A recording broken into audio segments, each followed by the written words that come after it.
नमस्कार दोस्तों, आपका मेरे चैनल में स्वागत है। आज मैं आपको भगवान शिव के एक सच्चे भक्त की कहानी सुनाने जा रही हूँ। अगर आपको ये कहानी पसंद आए तो कमेंट बॉक्स में ओम नमः शिवाय जरूर लिखिए। साथ ही अगर आपने अभी तक मेरे चैनल को सब्सक्राइब नहीं किया तो सब्सक्राइब कर लीजिए और बेल आइकॉन पर क्लिक जरूर कीजिए, जिससे हमारे वीडियो के नोटिफिकेशन आपको मिलते रहें। अब सुनिए ये कहानी स्वयं कार्तिकेय जी ने संतों को सुनाई थी। इस कहानी के अनुसार किशीनगर में एक श्वेत केतु नाम के राजा रहते थे। वह राजा भगवान शिव के परम भक्त थे। उन्होंने काल को भी जीत लिया था। राजा श्वेत केतु सदाचारी, सत्यवादी, धर्म के मार्ग पर चलने वाले शूरवीर और प्रजापालक थे। वह अत्यंत ही निष्ठा और प्रेम भाव से प्रजा का पालन और अगाध आस्था और श्रद्धा भाव से भगवान शिव की भक्ति करते थे। उनकी इस भक्ति से भगवान शिव बहुत प्रसन्न थे। उनकी कृपा से श्वेत केतु के राज्य के लोग दुख, दरिद्रता, अकाल मृत्यु और महामारी से अछूते थे। एक दिन जब राजा श्वेत केतु का जीवन काल समाप्त होने को था और वह भगवान शिव की आराधना में लीन थे, तब चित्रगुप्त ने यमराज से कहा कि राजा श्वेत केतु की आयु अब पूरी हो चुकी है, अब इनके प्राण हरने का समय है। तब यमराज ने अपने दूतों को आज्ञा दी कि वे जाएं और श्वेत केतु के प्राण हर लाएं। यमदूत राजा श्वेत केतु के पास पहुंचे तो राजा श्वेत केतु शिव मंदिर में थे। दूत बाहर ही खड़े हो गए। श्वेत केतु गहरे ध्यान में थे।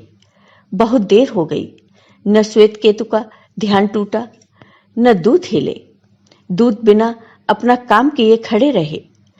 जब वे वापस नहीं पहुंचे तो यमराज ने विलंब होते देखा तो काल दंड संभाला और खुद चल पड़े। दूतों के आने में देरी होने के चलते यमराज स्वयं ही राजा श्वेत केतु के प्राण हरने पहुंचे, लेकिन वहां उन्होंने देखा कि वह तो भगवान शिव की आराधना में लीन है। अब तो वह सोच में पड़ गए कि इनके प्राण कैसे हरें। उन्होंने सोचा कि यह अभी पूरी तरह शिव पूजा में डूबा है। इस स्थिति में शिव पूजा का उल्लंघन नहीं किया जा सकता। तब वह भी बाहर ही खड़े हो गए। उधर जैसे ही काल को इसकी सूचना मिली तो उन्होंने तलवार निकाली और शिव मंदिर में जा घुसे। काल ने देखा कि राजा श्वेत केतु अभी भी भगवान शिव के सामने बैठे ध्यान में मग्न हैं। वह झटपट आगे बढ़े और जैसे ही उसने राजा श्वेत केतु का सिर काटने के लिए तलवार उठाई, भगवान शिव ने अपना तीसरा नेत्र खोलकर काल की ओर देखा।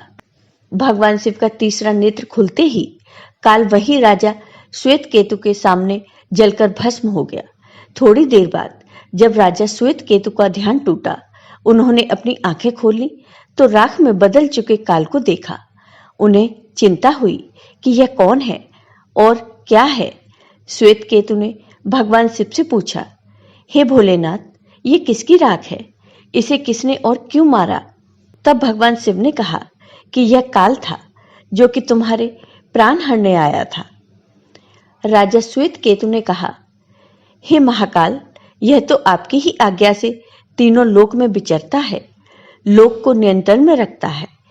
इसके भय से तो लोग पुण्य कार्य करते हैं। आप इन्हें अति शीघ्र जीवन दान दे दें। शिव जी की कृपा से काल जी उठा और उसने उठते ही श्वेत केतु को अपने गले से लगाकर कहा, राजा, तुम जैसा तो तीनों लोकों में कोई नहीं है। तुमने तो अजय काल को भी जीत लिया। जीवन दान पाकर काल और यमराज ने कहा कि ऐसे जातक जो शिव जी के परम भक्त हैं, सच्चे मन और पूरी श्रद्धा से महाकाल की पूजा में लीन रहते हैं, सिर पर जटा और गले में रुद्राक्ष पहनते हैं, विभूति का त्रिपुंड ललाट पर लगाते और पंचाक्षर मंत्र का जाप करते हैं, उन्हें कभी भी अकाल मृत्यु का ग्रास नहीं बनना पड़ेगा। कथा के अनुसार इस आशीर्वाद के साथ श्वेत केतु ने लंबे समय तक राज्य किया और फिर महाकाल की कृपा पाकर उनमें ही विलीन हो गए। जय हो भगवान शिव की। आपको ये वीडियो पसंद आया हो तो कमेंट बॉक्स में कमेंट करके जरूर बताइए। साथ ही मेरे वीडियो को ज़्यादा से ज़्यादा शेयर करिए। धन्यवाद।